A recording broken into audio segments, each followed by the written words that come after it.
Thank you for joining us today, everyone. I appreciate it. Our guest today is Matthew Brownstein. He is the Chief Operating Officer of the Starchild Project.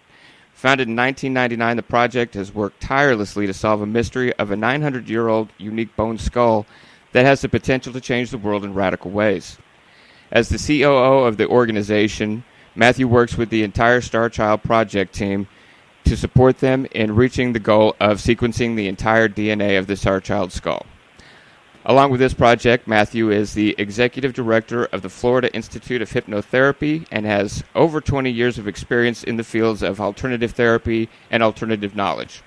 Matthew is an author, lecturer, teacher, and entrepreneur who is taking a leading role in the Starchild Project to assist the team in their fundraising endeavors and organizational infrastructure. The website is www.starchildproject.com. Thank you very much for joining us today, Matthew. My pleasure, Chris. Thanks for having me on. No problem. I know you have some updates regarding the progress of the team. I was curious, could you give us a little bit of background on the Starchild Project for those that may not be as familiar with it as we are?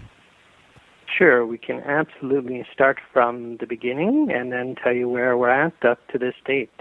So some of you listeners may be familiar with the project itself, and Lloyd Pye has been one of the major pioneers of the research, leading the lectures and all the online work, going around the country talking to experts about what is absolutely a 900-year-old carbon-dated bone skull that simply doesn't look human.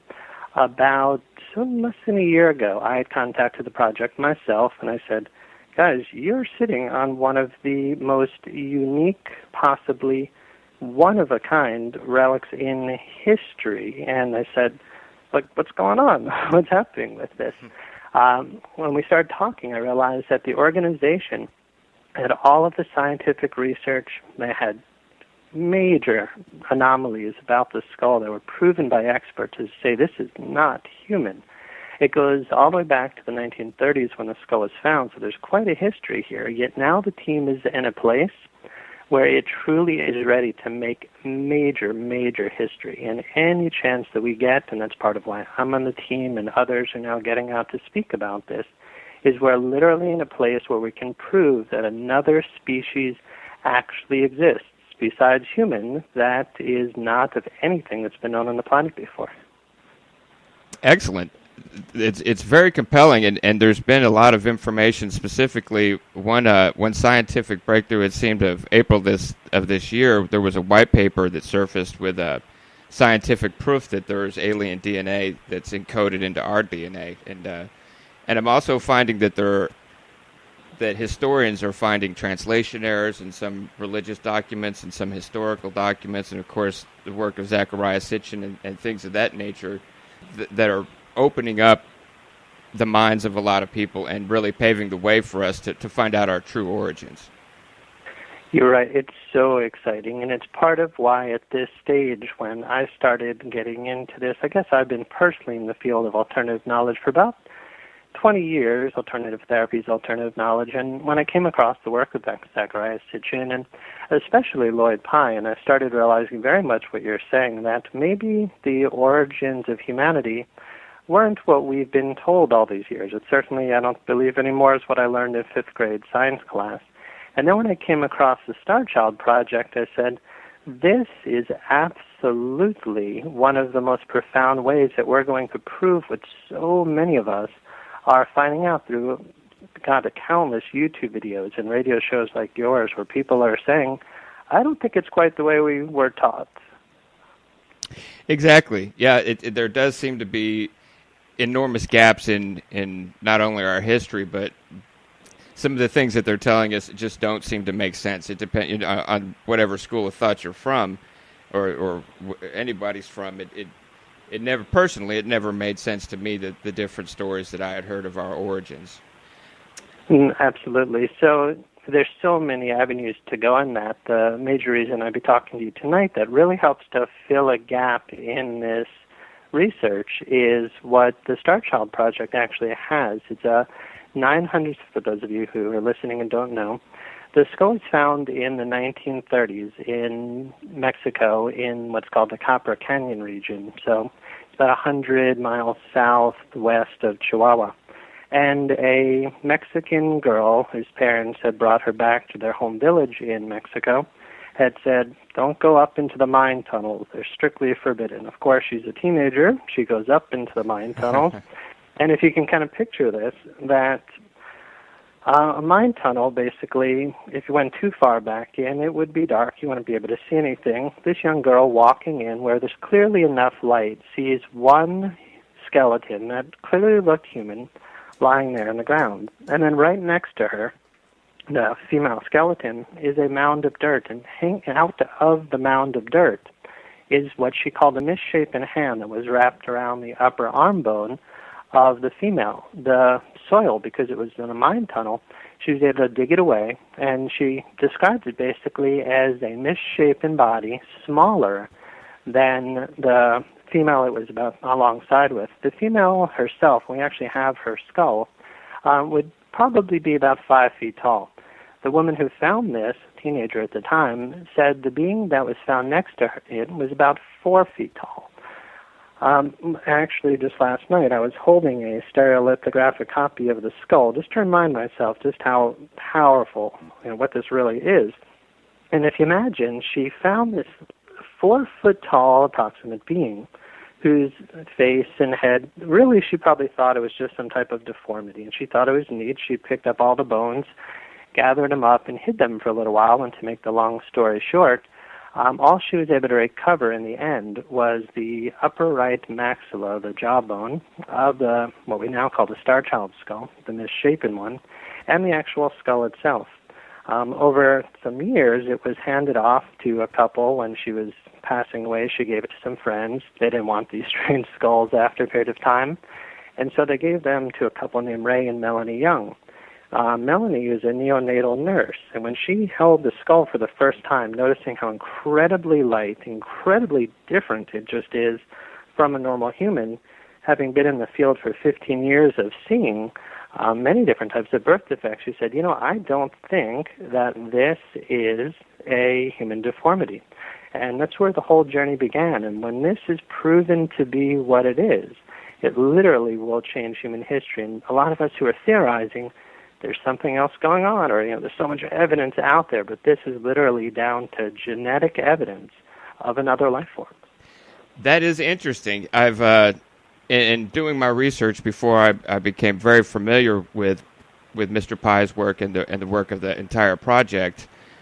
Of course, one of the most well-known sources of information on the internet is what Mr. Lloyd refers to as Wikipedia, and our use of it on our forum in particular, and as alternative information researchers on the whole, we've pretty much found that it doesn't necessarily give a balanced report of the spirit of the project, that it's basically the high priests of science that kind of control certain areas of this information. And we've seen some similar things happening, such as the TED Talks and some people, Graham Hancock getting his talk pulled from there, to kind of keep this balanced a little bit. There's been a few positions that the skeptics like to take in this, and of course I've got my own thoughts on it, but one of them is that the original positions were that this was a cradle-boarded child that suffered from hydrocephaly. Mm-hmm. Can you explain to us why that's not necessarily the case in this particular instance? Sure, absolutely. I'm really glad you brought that up, because the first thing people do when they hear about this is they go online, and right there at the top of Starchild skull, you'll see the Wikipedia article, and then you'll see the Starchild Project. The Wikipedia article is highly, highly, highly outdated, so its genetic information is just downright wrong, and the information about the concept, as you brought up, about the Starchild being a cradle-boarded hydrocephalic is also wrong. So I can cover some of those points. The cradle boarding concept In native cultures back in the day, when a woman would give birth, she would usually need to go back to work within about a day. So they would strap the infant onto a board and strap its head in place, and then she would put the board on her back and she would go back to work working in the field. Mm-hmm. And what would happen is the back of the skull would become flattened. So quite often when especially Lloyd would bring this to the, quote, experts in the field, they would look at the flattening of the back of the Starchild's head and just say, oh, this was cradle-boarded. However, and I'm holding the stereolithographic copy of the skull right now, when you feel the back of it, it's not flat. The beautiful thing about what we have is we also have the female skull that was found next to the Starchild skull. And she was actually cradle-boarded. She grew up in a time when that was very common. When you sense the back of her head, it's very clearly cradle-boarded.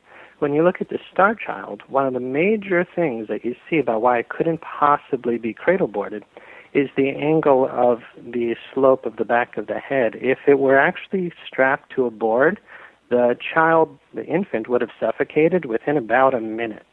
Also, when you put the Starchild skull flat on a table, it basically rolls around. When you put a cradle-boarded skull on a table, its back is flat, the way you would expect it to be the way it would be pushed against the board. When you feel the back of the Starchild skull, you can actually feel all the natural convolutions of what its genes told it to do to go into that shape. So pretty much right from the beginning, cradle boarding was ruled out. However, the experts usually like to just say, well, we don't know what it is. It doesn't fit within our range of what we think, so we're just going to call it cradle boarded. However, because that doesn't fully work, they also added hydrocephaly. So hydrocephaly is basically when there's water in or on the brain, and it causes the skull to expand. However, with the Starchild skull, all of the sutures are fused. So usually what would happen in a hydrocephalic infant is you would see that the actual major bone plates would expand and the sutures wouldn't be fused. When we look at the Starchild skull, we see all the bones are clearly fused together. But the most important point is, imagine if you were to blow up a balloon the way hydrocephaly blows up the skull. The Starchild skull has a crease down the sagittal suture. So if you think about it, if you're trying to blow up a skull or trying to blow up a balloon, how could it possibly have an indentation in the middle? So through many different experts, and we've had this in the hands of every possible physician and anyone you can imagine. Mm-hmm. And the ones who hold it and look at it and really take their time have pretty much come across this is not cradle-boarded and this is not hydrocephalic. Yeah, specifically when I was researching the information, the fact that there is actually some outcroppings of bone in the Starchild skull is kind of, I've looked into it. I've got a relative that unfortunately his mom set him on his back when he was growing up and didn't roll him around enough, and he's got kind of a flat back of the head, and of course we give him nonstop trouble over it. But the fact that there are bone outcroppings, it leads credit to the fact that it's not possibly that way, and that goes back to you saying that the skull rolls around, that it's not actually flattened. One of the other positions that the critics seem to be taking now that the hydrocephalic and the cradle boarding that don't necessarily pan out the way they expected is that it's a product of progeria, that being a genetic disease in infants that cause them rather to grow up and mature and then begin the declining and aging. They actually begin to age as soon as they're born. Right, exactly. So when hydrocephaly didn't pan out, and it became pretty clear, even though Wikipedia still holds this one reference to this one physician who said it's hydrocephalic, all the other experts along the way, those who are really willing to look, say, okay, it's not hydrocephalic. They definitely go on to realize, okay, it's not cradle-boarded. So they look at, well, what other possible human deformities are out there? And progeria being a terrible disease, if you can call it that a child would go through, especially even in utero, where they start aging prematurely. So many people are familiar with that, where you see children who look like very old people. The difference is, while the upper part of the head does seem to be expanded and the lower jaw seems to be smaller, the major difference in a progeria victim is that the child's bone is actually becoming, while thinner, like the Starchild's bone is, it actually is becoming weaker. Where with the Starchild skull, the major difference, aside from that, those who have progeria they still have all the other human features. They have a brow ridge, which the Starchild skull doesn't. They have frontal sinuses, where the Starchild skull doesn't. They have an inion, a little bump in the back of your neck. The Starchild skull doesn't. Basically, the major difference in the Starchild skull is its bone is about 2 to 3 times thinner than normal human bone, but it's 2 to 3 times stronger. So when you take everything about it, all 25 plus different anomalies, and especially the incredible density of the bone, then progeria is pretty easily ruled out too. And that was the one thing that stuck out in my mind in reviewing the information, that the chemical makeup of the skull is actually closer to tooth enamel than it is any type of human bone. Exactly. And, when you take only one component into that, like when you do your research and you actually see, wow, this thing is stronger than any human bone we've ever found, you say, okay, well, maybe there's a way to explain that away.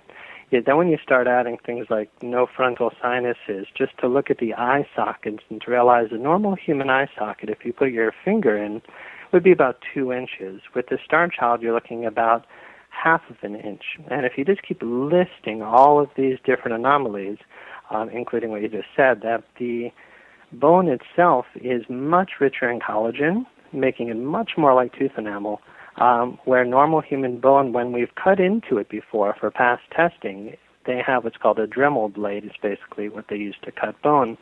With the human female that was found next to it, it cuts right through it like butter. With the Starchild skull, it literally bounced off of the skull. It was that strong.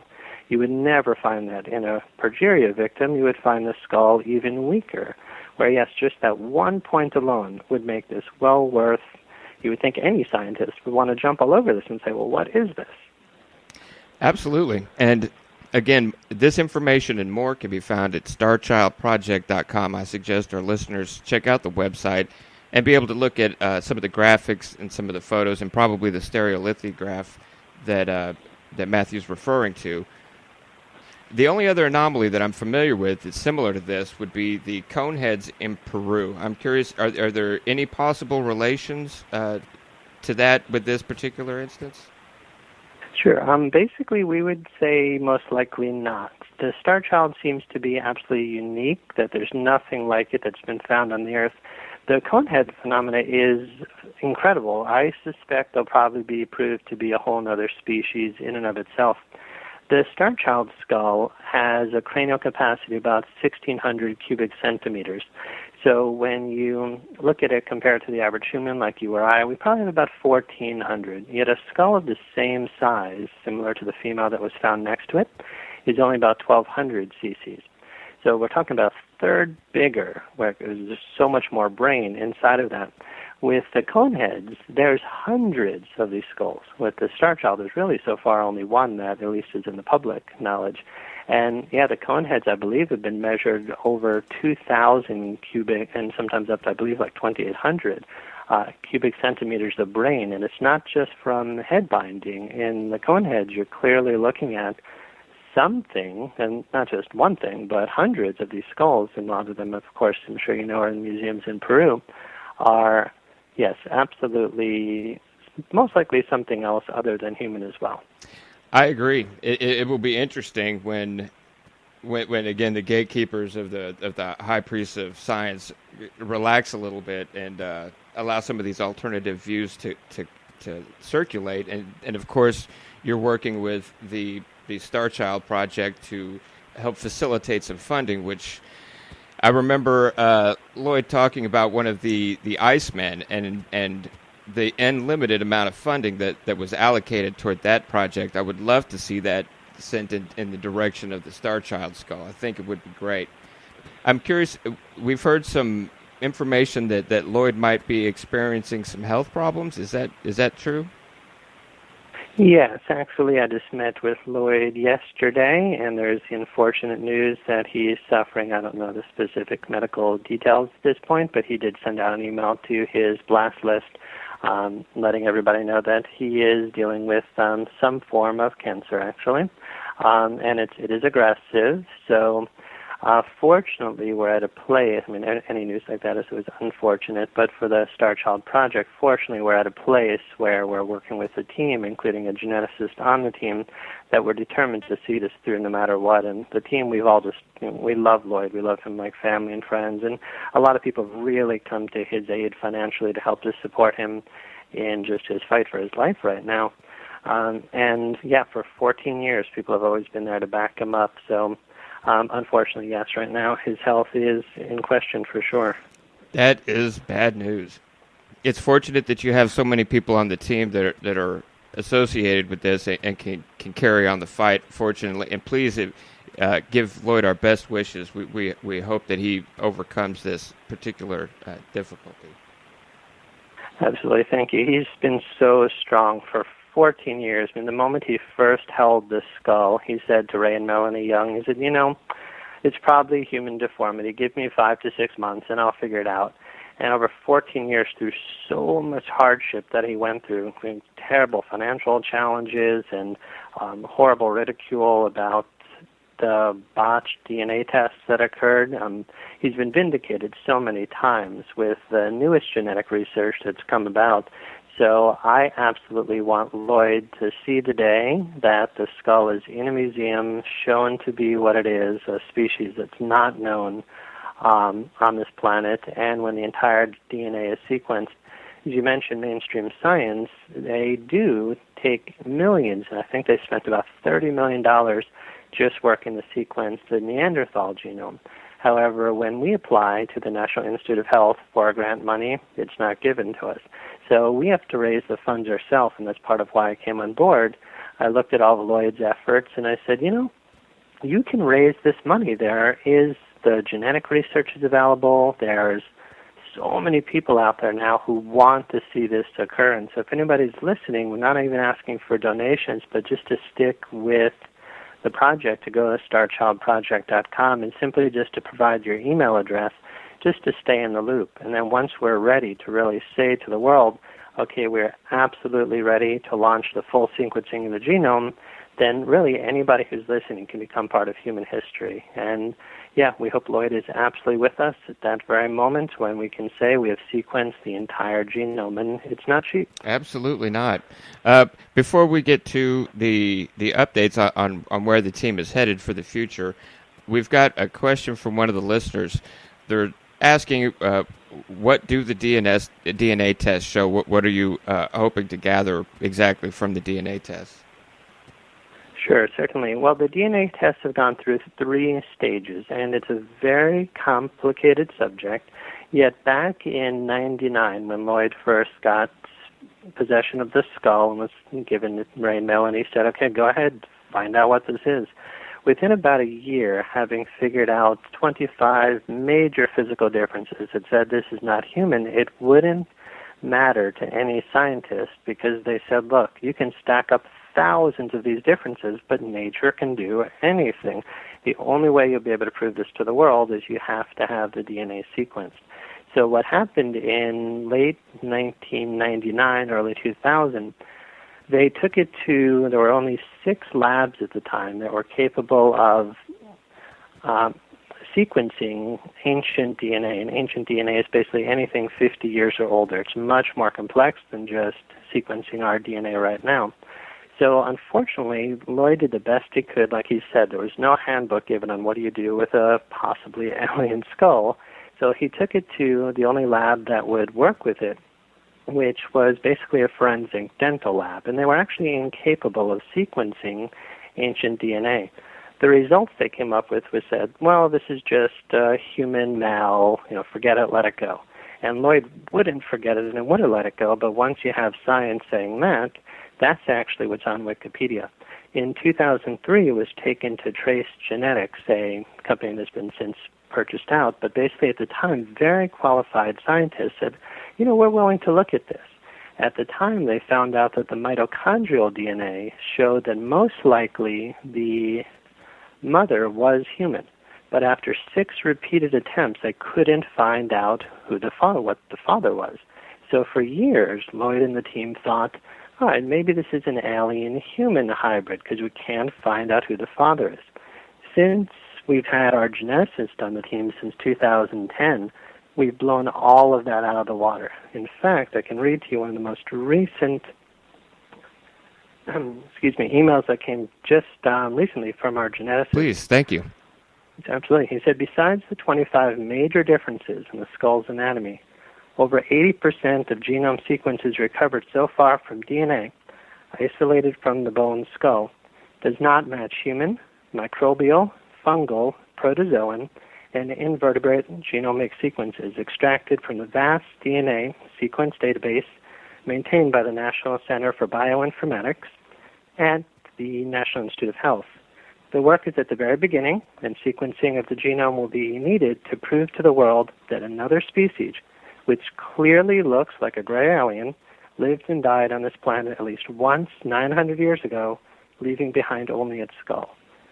So that's some of the most recent. The website, starchildproject.com, is filled with all the details, but we have a full-blown geneticist right now telling us this looks like an alien skull, but everything that he's coming up with so far makes him pretty well convinced when we sequence the entire genome, we're going to get something that's just off the charts.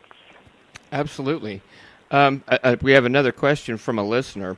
This has to do with the accuracy of the ancient DNA sequencing. I know that in fields of like carbon-14 dating, there are plus minus differences that they can give. That is the sequencing of the ancient DNA.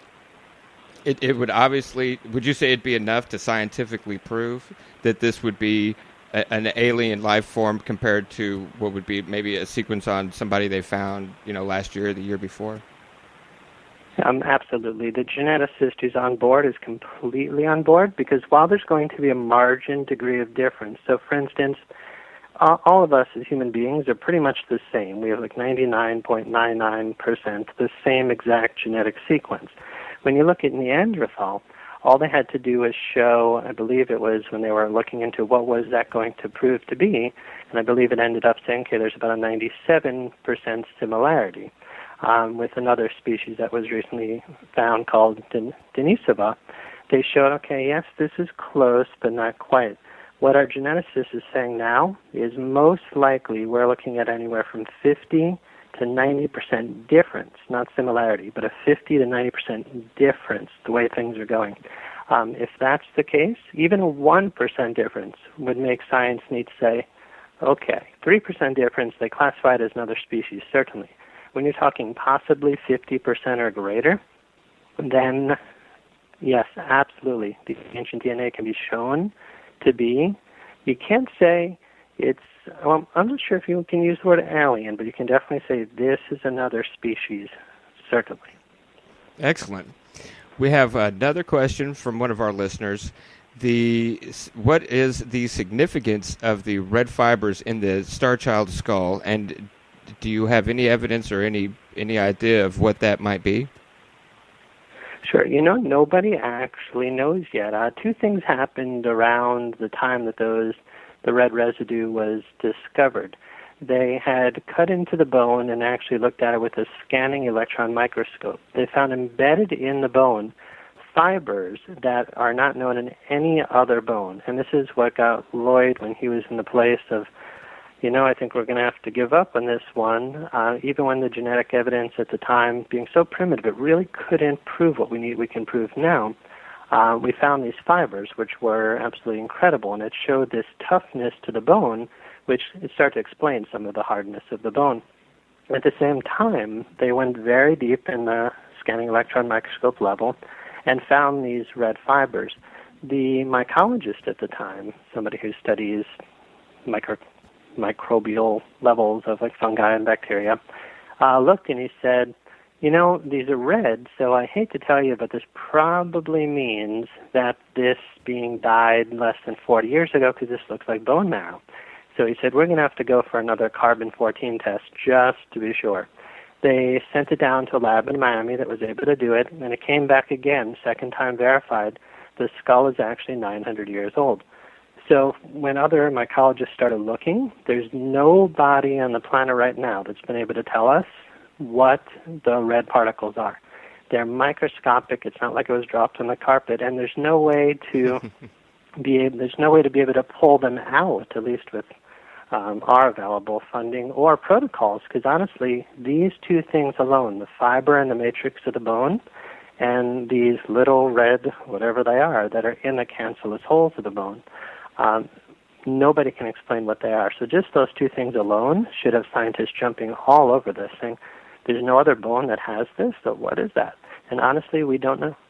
I can't wait to find out. I'm sitting with bated breath, I'm sure, like much of the rest of the alternative science researchers. We have another question. This one is just a little bit off topic, and I realize that you're the chief operating officer and not the geneticist of the team. This question, there was a recent story of a child born with a triple helix DNA. I'm curious if you have any information about what that might be, or if there's any logical explanation for it. No, I definitely have to admit my ignorance there. I'm definitely not the geneticist. However, our geneticist and our team loves this kind of thing. So if you actually just send an email, if you go to the Starchild Project website, send an email to the Starchild Project, we'll run something like that by our geneticist and say, do you know what this is? Have you heard of this? Mostly, it's a very interesting concept. I'm not familiar with it. Yet what we're always looking for is an answer. So what we've actually recently started is the I Need to Know campaign. And that's whatever this is, we absolutely need to know. So anytime something comes up about a possible explanation for what the Starchild skull is, or just anything, for instance, we received recent information about astronauts, and that when they're out in space for a long enough period of time, about a month or more, their eyes actually start to become, the bone of the skull becomes a bit smaller, so their eye sockets aren't as deep after a period of time, which, of course, the Starchilds are about half an inch deep. So, when we hear this type of information, it always goes to help to support what we're doing. But I'm not familiar at all with, but again, it's not my field, a triple helix DNA. Excellent. I appreciate that. That's starchildproject.com. So if the listener would like to go there and try and to contact the geneticist, it sounds like he'd be more than willing to work on helping you figure this out. We have another question. Is it possible that this is another species that existed on Earth and went extinct, but was not necessarily human, but reptilian or something of that nature, maybe a different genetic tree from a different branch of the type of beast that we have on Earth?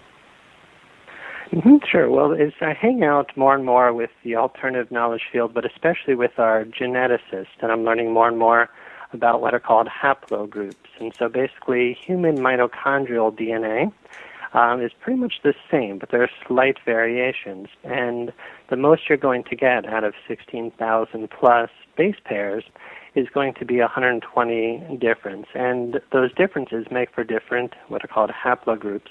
The Starchild, when we line it up there, you see Neanderthals a different species, Denisovas a different species. Our geneticist clearly believes, if we continue, once we have the funding to continue this research, that the Starchild is going to show to be not part of any haplogroup found on the planet.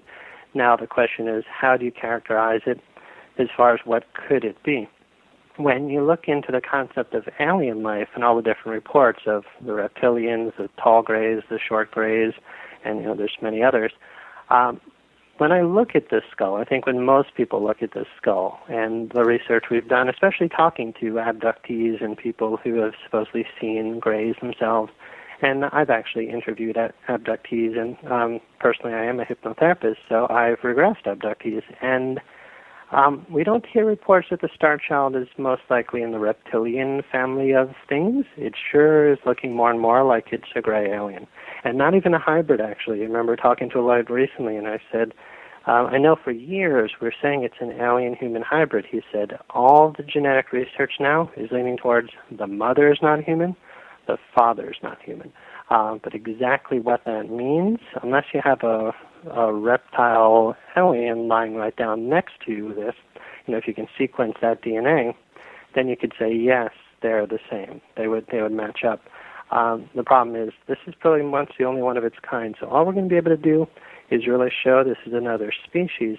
As far as it going extinct, I couldn't say, since again this is one of its kind. However, I believe once the genome is sequenced, we're going to probably have museums or other people coming out, maybe even universities that say, we have these skulls too. We were just afraid to talk about them.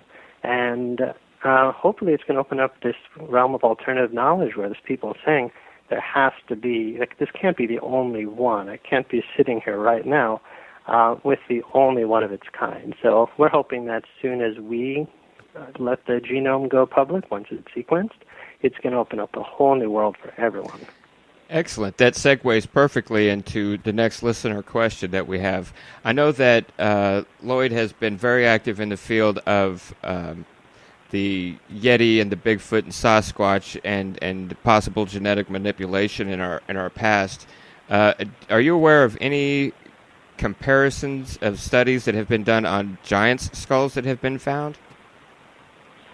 Personally, no. However, I can say that if anybody's researched the work of Lloyd Pye, you know that he is involved with the Coneheads as well as hominoid research like Bigfoot and Yeti.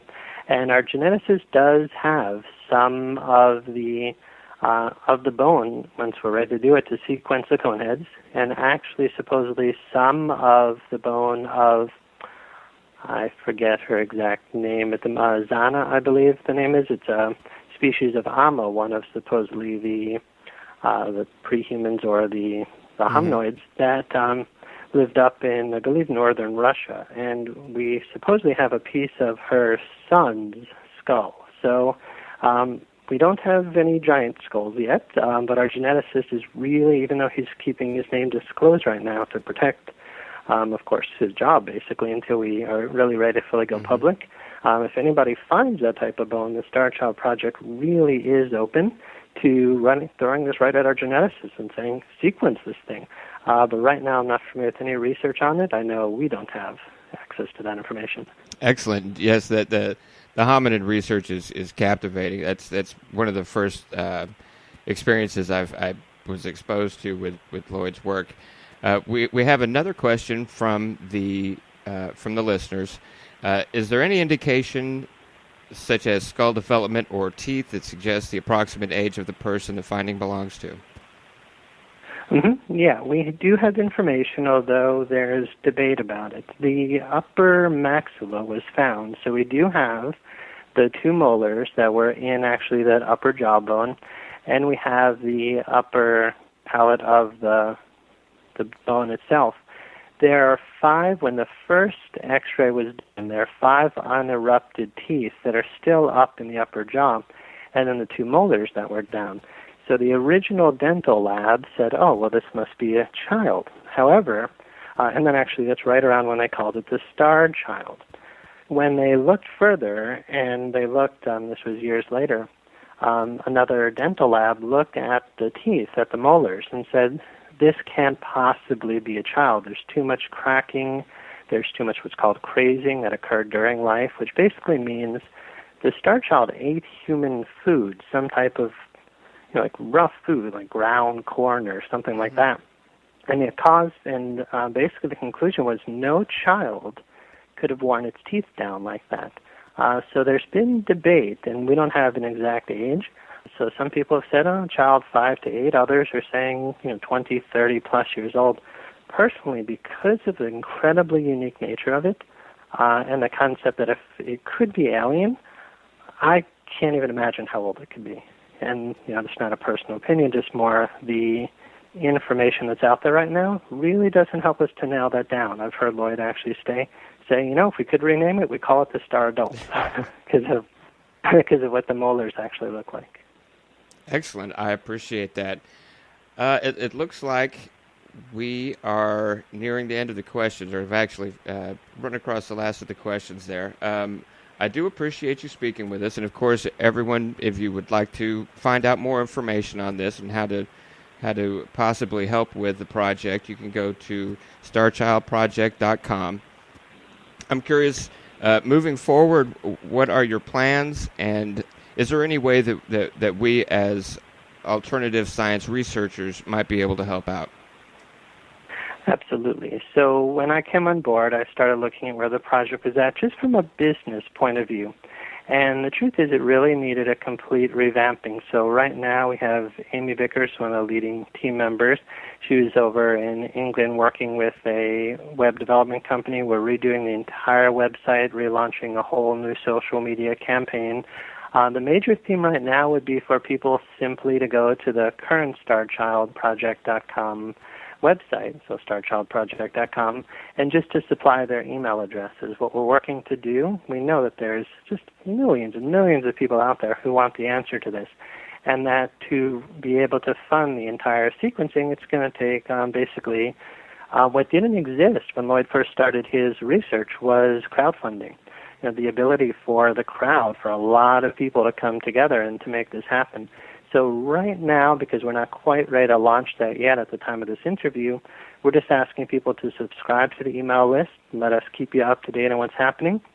And if the evidence starts to seem compelling enough and you say, my God, I could be part of history, I could be one of the people who donated even just $20 to help prove alien life, that would be huge. So yeah, we're moving full steam ahead. It's been, I know for Lloyd and the rest of the team, I'm kind of the new guy, but it's been 14 years of struggling, but the concept that they never let go, they never backed off, they just kept going, saying, we know that there's something more here than just a human deformity.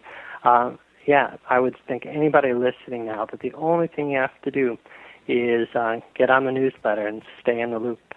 And that type of diligence is what's transformed science for all of us. If it wasn't the flat Earth being dispelled or the sun rotating around the Earth, which it seems are the same people who are trying to block this type of information from being studied, it'll be great when we're able to get past that wall. There was just a few more questions that I think would be great if I could bother you to answer those. Oh, sure, absolutely. I appreciate it.